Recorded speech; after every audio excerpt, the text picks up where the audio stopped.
Accessor is a smartphone application and compatible device that allows people to open handicap accessible doors from their phone. So it removes the need to touch the blue button.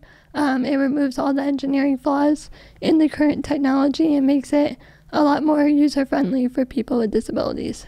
Okay, awesome. So it's a software that goes into the blue. Explain how it actually works. What does it wire up to and what does it connect to? Yeah, so it's a two-part system. Okay. It's an application that's on your phone, and then there's also hardware that's installed into the existing door system. So we feed right off of the power supply in those buttons.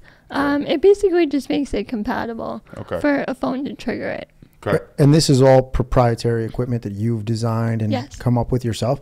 Yep. Very cool. So essentially the way it works is you come up to a door, you're at Stop and Shop or whatever it is, and usually, I can imagine this myself as, I spent some time in a wheelchair, Yep. and it's such a pain. You wheel yourself up, and then you got to hit the button, and then you get back in the right position and to come through the door, and it's like, okay, that's pretty hacky. Yeah, it's not real smooth. So the way you solve it is I come straight up to the door, I take my phone, boom.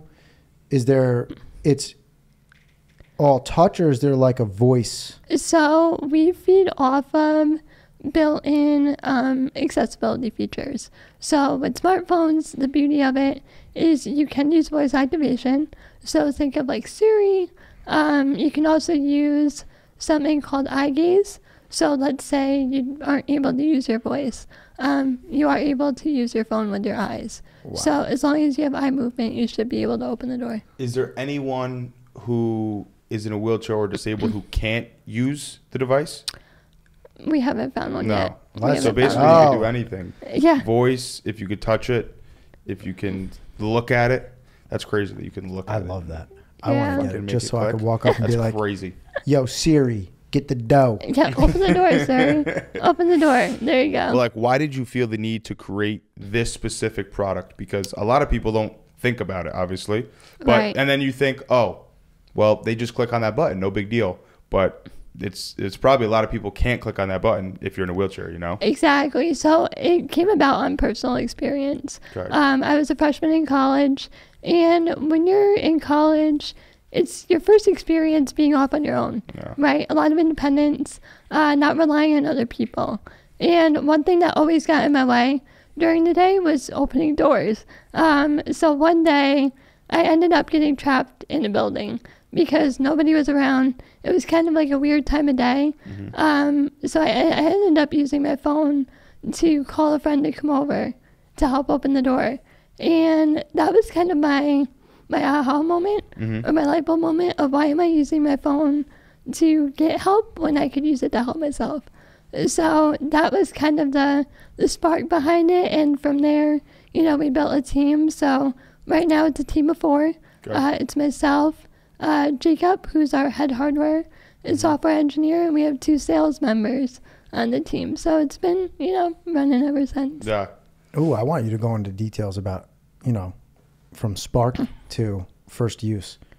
Yeah, you do so that? so it took a while to get up and going. So we initially first started with, betas, different prototypes, kind of getting it streamlined into what would be feasible for actual end use.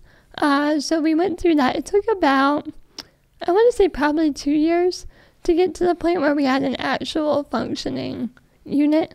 So from there, we ended up doing some testing.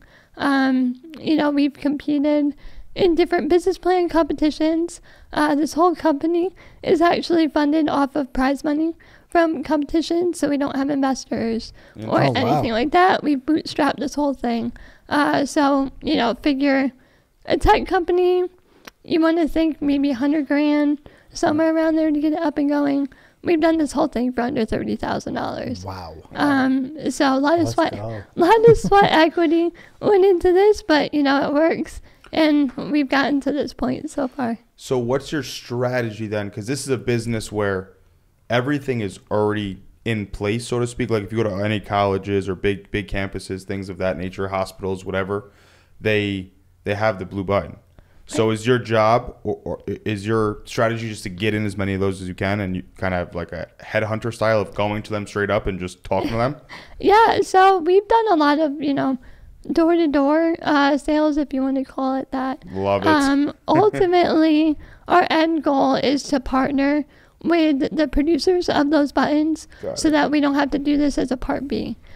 So they would be, installed during production, and then when the units are purchased, Right. it would already have it. Right. So it would already have it installed.